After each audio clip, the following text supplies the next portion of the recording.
शांति, करुणा और मैत्री का संदेश देने वाले महाकारुणिक तथागत भगवान बुद्ध है, जिनका हृदय करुणा से शीतल है। एवं भारत देश में दोबारा फिर से भगवान बुद्ध के सत्य को वापस लेकर के आने वाले परम पूज्य बोधिसत्व डॉक्टर बाबा साहब अम्बेडकर, इनको मेरा कोटि कोटि नमन है। आप सभी साथियों को नमो बुद्धाय, मैत्री पूज्य। आज हम अच्छे और बुरे कर्मों के बारे में जानेंगे कि अच्छे कर्म ज्यादा बड़े होते हैं या बुरे कर्म ज्यादा बड़े होते हैं। इसके बारे में मिलिंद प्रश्न में एक संदेश आता है। एक बार जब राजा मिलिंद भंते नागसेन के पास में जाते हैं, 3 बार उन्हें प्रचांग प्रणाम करते हैं और एक और बैठ जाते हैं। एक और बैठने के बाद में राजा मिलिंद भंते नागसेन से कहते, भंते, संसार में पुण्य कर्म ज्यादा बड़ा होता है, अच्छे कर्म ज्यादा बड़े होते हैं, या पाप कर्म बुरे कर्म ज्यादा बड़े होते हैं? इसके बारे में बताइए। तो भंते नागसेन कहते हैं, राजा, संसार में पुण्य कर्म ही सबसे बड़ा होता है। वो इस प्रकार से होता है कि जो मनुष्य, जो इंसान अकुशल कर्मों को करता है, बुरे कर्मों को करता है, पाप कर्मों को करता है, उसे पश्चाताप होता है और पश्चाताप की आग में जलने लगता है, उसे दुख होने लगता है।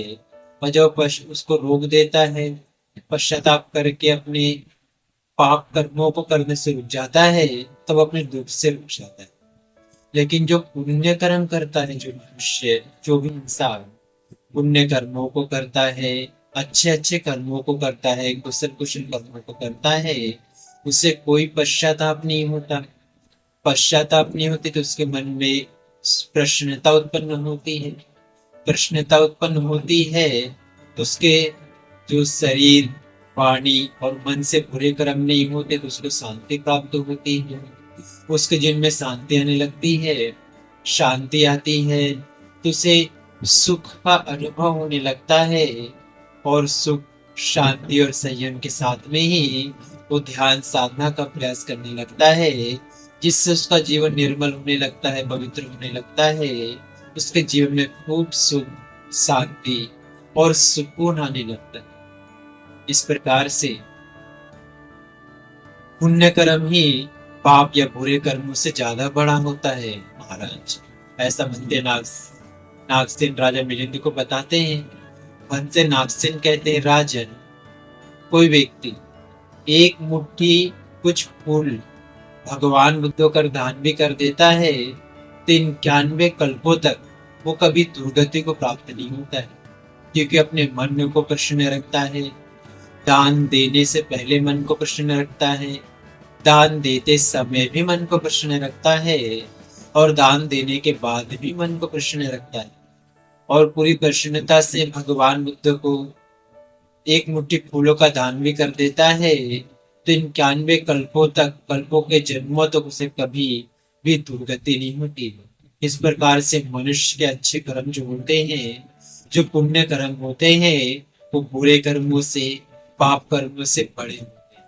इसलिए मनुष्य को सदैव अपने जीवन में अच्छे अच्छे कर्मों को करना चाहिए और बुरे बुरे कर्मों का त्याग कर देना चाहिए। इसी में मंगल समाया। आप सभी लोगों ने मिलिंद प्रश्न के माध्यम से भगवान बुद्ध उनके धर्मों को समझा। इसलिए भगवान बुद्ध उनके धम्म और उनके संग के प्रभाव के तेज से आपका, आपके परिवार के प्रत्येक सदस्य के जीवन का हर एक पल सुखपूर्वक बीते, प्रसन्नता पूर्वक बीते, मंगलमय हो, कल्याणमय। आप सभी सुखी रहे, स्वस्थ रहे, खुश रहे, सबको सुख, शांति और सुख प्राप्त हो। भवतु सर्वमंगलं रक्षन्तु सर्वदेवता, सर्वबुद्धानुभावेन सदा शुद्धि भवन्तु ते। भवतु सर्वमंगलं रक्षन्तु सर्वदेवता, सर्वधर्मानुभावेन सदा शुद्धि भवन्तु ते।